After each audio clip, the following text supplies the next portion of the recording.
Hello, and welcome to Book Circle. I'm Earl Wyenberg.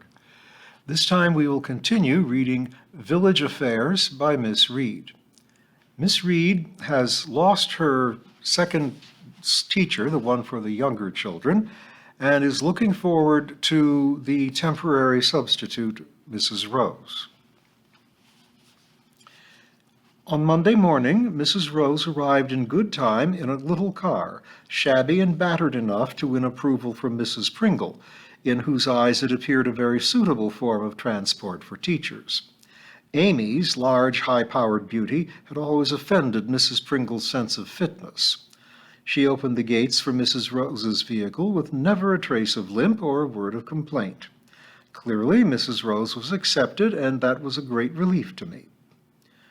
She looked frailer than ever, and also decidedly chilly in a sleeveless cotton frock. "I'd no idea it would be so cold," she said, clutching her goose-fleshed arms.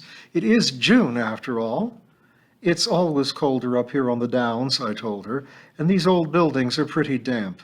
We grow quite a good crop of toadstools in the map cupboard when the weather's right." She was not amused. I hastily changed my tactics. "Come over to the house," I urged, "and we'll find you a cardigan. It will be too big, I fear, but at least you'll be warm." Tibby greeted us effusively, no doubt imagining the morning session had gone by with unprecedented speed, and it was now time for a midday snack. Mrs. Rose paused to take in my accommodation and the furnishings before coming upstairs with me. "I used to have a nice little house like this," she mourned. I felt very sorry for her, and slightly guilty, too. I certainly was lucky, I knew that. All the old fears of losing my home came fluttering back as we mounted the stairs. I did my best to fight them off. I set out a selection of woolen garments, and she chose a thick Shetland wool cardigan, which would have kept out an Arctic wind. It should certainly mitigate the chill of Fairacre School in June. Her eyes wandered over the bedroom as she did up the buttons. "You have made it so pretty and snug," she said enviously. "I had much the same curtains when I was in the schoolhouse at Bedworth." "I always admired the garden when I passed that way," I said hastily, trying to wean her from her nostalgia. "The roses always seemed so fine in that part of the country. Clay soil, I suppose. What sort of garden do you have now in Caxley?" I could not have done worse. "I've no garden at all, just a window box in my upstairs flat. I can't tell you how much I miss everything." The sound of infants screaming in the background saved me from commenting. "I think we'd better go back," I said, leading the way downstairs, "or we may find spilt blood." But all was comparatively calm, and I led Mrs. Rose inside to show her the infant's room and to introduce her to Mrs. Pringle. That lady was leaning against the doorway, upturned broom in hand, looking rather like Britannia with her trident, but a good deal less comely. She bowed her head graciously to Mrs. Rose. "We met at Mr. Denham's auction sale," she reminded the new teacher. "I remember it well, 'cause you bid against me for a chest of drawers." Mrs. Rose looked nervous. "Not that you missed much," continued Mrs. Pringle, "even though it was knocked down to me at £4. The bottom drawer jammed something cruel, and them handles pull off in your hand. We've had to glue 'em in time and time again." I thought once again, on hearing this snippet of past history, that life in a small community is considerably brightened by such memories as this one of a shared occasion. Some of these joltings of memory are caused by pure happiness. Others, as in this present case, owe their sharpness to a certain tartness of the situation. Obviously, Mrs. Pringle's bad bargain had caused some rankling since the day of the ladies' battle for the chest of drawers. "Miss," shouted Ernest, appearing on the scene. "Can I ring the bell, miss? Can I ring the bell?" "Yes, yes," I replied, "and there's no need to rush in here as though a bull were after you." I ushered Mrs. Rose into the infant's room as the bell clanged out its message to any tardy school children still in the fields and lanes of Fairacre. The Caxley Chronicle carried a full report of Arthur Coggs's case that week, and eagerly devoured it was by all his neighbors in Fairacre. There is nothing so comforting as reading about others' tribulations. It reminds one of one's own good fortune. The prosecution's most weighty piece of evidence, in more senses than one, was the entire piece of lead roofing which was carried into court by 6 sweating policemen. A plan was handed up to the bench, and the magistrates were invited to compare the shape of the roof displayed on the paper before them with that of the lead now being unrolled and stamped into place beneath large feet on the floor below. After old Mrs. Dewberry's plan had been put the right way up for her by a kindly fellow justice, the magistrates gave their attention to the matter with more than usual liveliness. Amazing how they come to life, thought Mr. Lovejoy, when a few pictures or objects to play with are handed up. Glazing eyes sparkled, sagging shoulders were braced. Could it be that addresses given by prosecution and defense sometimes bored the bench?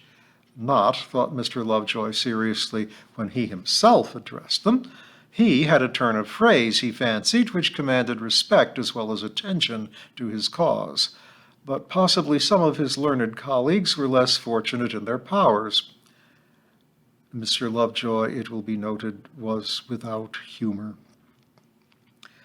Certainly there was a surprising likeness between the plan and the cumbersome evidence on the floor. The lead undoubtedly came from a small building with an octagonal roof like Mr. Mong's. It had been found, the magistrates were told, hidden under a pile of sacks in the Bryant brothers' outhouse. They looked suitably impressed. Mr. Lovejoy, on the other hand, looked calm and faintly disdainful. His eye fixed on the pitch-pine ceiling of the Victorian courthouse, he was clearly rehearsing his speech, which would show that a person or persons unknown had pumped the lead from a source equally unknown and dumped it in the Bryants' premises with the intention of getting them into their present unfortunate position. The case ground on for the rest of the morning and continued after the lunch break. Witnesses were called by the indefatigable Mr. Lovejoy, who testified to the fact that the accused had been in their company regularly each evening, whilst imbibing in a modest fashion, as befitted their unemployed state, at local hostleries. At 4 o'clock, Miss Dewberry was nudged into wakefulness. The accused men were told that the charge against them had been proved, and the prosecutor handed up long lists of previous convictions for the bench to study. The chairman, Colonel Austin, after a brief word with his colleagues, then committed them in custody to the Crown Court for sentence, just as Mr. Willett had prophesied, and they left the court escorted by 2 policemen. Mr. Lovejoy shuffled his papers together, bowed politely, and hurried after his clients.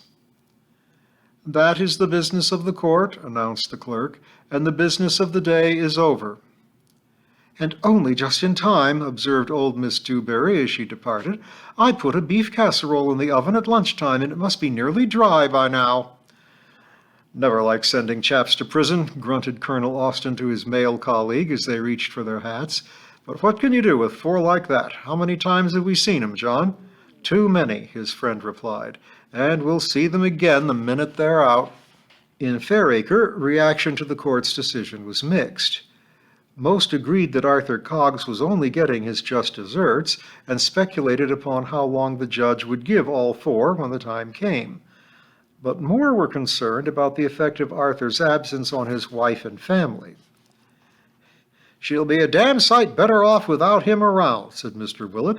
"What good's he to her, poor soul? She'll get the Social Security money to herself now, instead of watching Arthur swilling it down his throat at the Beetle. Besides, she won't get knocked about. Make a nice change for her, I'd say, to have a peaceful house for a time." To my surprise, Mrs. Pringle took another view. "She'll miss him, I'll be bound, bad lot though he is. A woman needs a man's company about the house." "I can't say I've missed it," I observed, "and I could well do without Arthur Coggs' company at any time." "Yes, well," admitted Mrs. Pringle, "there's some as lead an unnatural life, so their opinions don't altogether matter." "Thank you," I said. My sarcasm was ignored as Mrs. Pringle followed her train of thought. "I know he keeps her short of money. I know he raises his hand to her, and his boot," put in Mr. Willett. And I know his language is plain horrible when he's in his liquor, but then she's used to it and used to having him around the place. She'll be terrible lonely with him gone." Several other people echoed Mrs. Pringle's comments, but the general feeling was that Mrs. Coggs must be relieved she was safe from physical assault, at least for a year or more. A number of inhabitants went even further in their concern, among them Gerald Partridge the vicar, who spoke about the family to me. "Am I right in thinking that the Coggs children get free dinners?" I reassured him on this point. "And their clothing and so on, shoes, are they adequately provided for? I should be only too happy to give something, you know, if it could be done without causing distress to poor Mrs. Coggs. She has enough to bear as it is." I said that I tried to keep an eye on that side of things, and had been lucky enough to get Mrs. Moffat and the other generous parents to hand down garments that were little worn directly to Mrs. Coggs, instead of sending them in the usual way to local jumble sales. "She won't be too badly off," I promised him. I could not bear to see his gentle face puckered with anxiety. "And now Arthur is out of the way, I believe she will take on more work." "Yes, indeed. Mrs. Maughan is having her there for a morning. I gather that Minnie Pringle insisted on dusting some very precious glass cases housing some of Mr. Maughan's rarer birds, and 2 were broken, most unfortunately. Mr. Maughan was a little put out about it and fired the girl on the spot." Later, I was to hear from Minnie's own lips the exact words used by her irate employer, short, brutal words of Anglo-Saxon origin, which I felt had been put to their proper use under the circumstances. "Well, I'm glad to know Mrs. Coggs has got the job," I said. "It will give her an added interest as well as more money. But don't worry too much about her. The Social Security office will see she is looked after, and really she's so much better off without that ghastly husband." The vicar looked shocked. "Strong words, Miss Reed, strong words. He is one of my flock, remember, even if he has strayed, and I can only hope that his present afflictions will make him change his ways." "That'll be the day," I said. But I said it when the vicar had departed. Part 2. Fairacre Hears the News. Chapter 8. A Welcome Diversion. One summer afternoon, soon after the vicar's visit, I had a surprise call from Amy and Vanessa. The children had just run home, glad to be out in the sunshine, and I was just about to make tea. Vanessa, a niece of James, Aunt Amy's husband, was always attractive, but now, in pregnancy, she had that added luster of skin and hair which so often goes with the condition. I said truthfully how radiant she looked. "But enormous," protested Vanessa, holding out her arms sideways, the better to display her bulging form. "I'd no idea one could stretch to this size. All those women's magazines chat away about letting out skirts a few inches as time goes by. My dear, look at me. This shirt which was too big for Tarquin, who stands 6'4", as you know, and even that's getting tight. I'm thinking of hiring a bell tent." "A dirndl skirt's the answer," said Amy, "with a huge smock over it, or a caftan, perhaps." She gazed at Vanessa with a thoughtful smile. "There's no denying that one really does need a waist for most clothes." "Well, I hope to have one again in a few weeks' time," replied Vanessa, settling her bulk on the sofa. "Put your feet up," I urged. "Too much effort, darling. I really don't recommend this baby business. Don't attempt it." "I should get the sack if I did," I said. "Which reminds me," said Amy, "what news of Fairacre School closing?" I felt Amy could have been a little more tactful, but forbore to comment upon it. "Nothing much, but something's in the wind. George Annett has been asked to send in lists of equipment he would need if another class were added to his school, or possibly 2 classes. It does sound ominous. It does indeed. But there's mighty little one can do until I hear something more definite. It seems silly to try for another post when I'm so settled here, and in any case all this may come to nothing." Amy fixed a steady gaze upon me. Poor old dear, she said so sympathetically that I was glad to turn away from her and busy myself with pouring tea. Vanessa is staying for a whole week, she went on, and I wondered if you would come over for dinner one evening. You know I'd love to, I said, carrying a cup to the recumbent figure on the sofa. Vanessa struggled to a more upright position.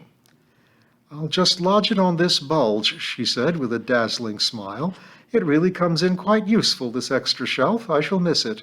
Sometimes I think I shall give birth to at least 3 babies. Don't the doctors know? My own, who is a sweetie, says twins. The other chap, a top-flight gynecologist, won't commit himself, but then he's terribly cautious, always worrying about his hypocrite's oath, I think. Hippocrates, Vanessa, exclaimed Amy. Really, when I think of the money spent on your education and see the results, I shudder. I have a cozy little argument with him sometimes, continued Vanessa unabashed, just to stretch his mind, you know. If I had a tumor on the brain, which meant I was a living vegetable, don't you think you should put me gently to sleep? I asked him. Of course, he gets in a terrible fluster and talks about this old Hippocrates oath when he was a beardless boy, and we both thoroughly enjoy a little abstract thinking after all the dreadful course back and forth about bowels and heartburn.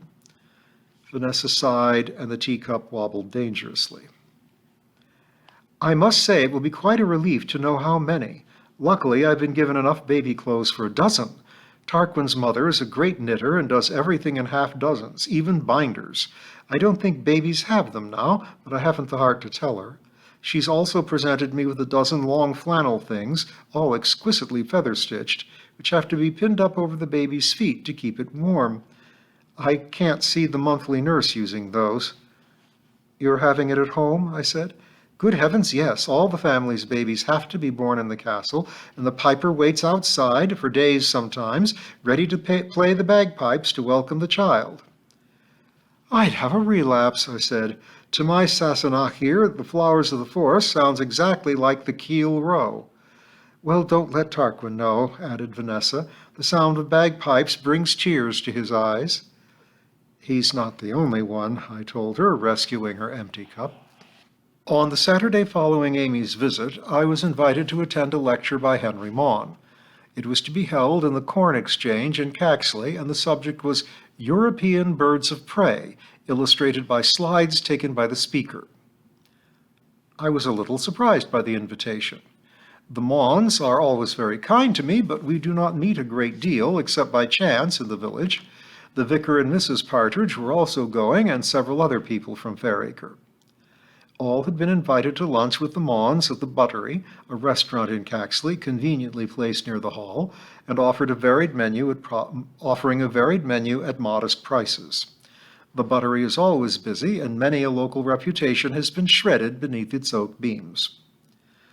If I had been rather more alert when Mrs. Maughan invited me, I might have excused myself, for Sunday afternoons are usually taken up with household chores, cooking, mending, or entertaining, which get left undone during the week. But as usual, I was not prepared and found myself at 12 o'clock in the Saturday in question trying to decide between a long-sleeved silk frock, too dressy, or a pink linen suit, rather too tight in the skirt, which Amy had kindly told me made me look like mutton dressed as lamb. I decided on the latter. There were 4 cars going from Fairacre, and I went with Dinah and Peter Hale. Wonder how long this affair will last, mused Peter Hale. I want to drop in at school and see some of the cricket. Diana will drive you home. I'm getting a lift with the new classics man. He passes the house. I think you know, said Diana gently, that Henry Maughan is afraid that the Corn Exchange is going to be far too big for this afternoon's lecture. I hear that he suggested that a party from Beech Green might help swell the ranks. Light began to dawn. He'll need several hundreds to make a good sprinkling in that barn of a place, I said. Why not find something smaller? Everything was booked up, said Peter, jamming on his brakes as a pheasant strolled haughtily across the road. Half the jumble sales and bazaars seem to take place on Saturdays. I can't think why. Most people have been paid on Friday, I told him. It's as simple as that. We had the usual trundling round Caxley to find a place to leave the car, and were lucky enough to snap up the last place in a car park fairly near the restaurant. Secretly, I was glad. It's not that the pink skirt alone was that tight. My new shoes were killing me. Could I be growing a corn on my little toe? And if so, would I need to go to a chiropodist? What a terrible thought. Hopelessly ticklish. I should be hysterical if my feet were handled. And what if she, or he, perhaps, wanted to file my toenails? That could not be borne. A prey to these fears, I hobbled in the wake of the Hales and entered the bustle and heat of the Buttery. The Mawns greeted us cheerfully, and we were seated at the Buttery's largest table. It was clear that we should be about a dozen in all, and the manager had done us proud with 6 pink carnations in a hideous glass vase with colored knobs on it. Margaret and Mary Waters, 2 spinster sisters who share a cottage in Fairacre, arrived with the vicar and Mrs. Partridge, and 4 more friends of the Mawns made up the party. Menus were handed round, and we studied them seriously. For most of us, it was a pleasure to have a choice of dishes. After all, I was usually grateful at this time of day for a plain school dinner.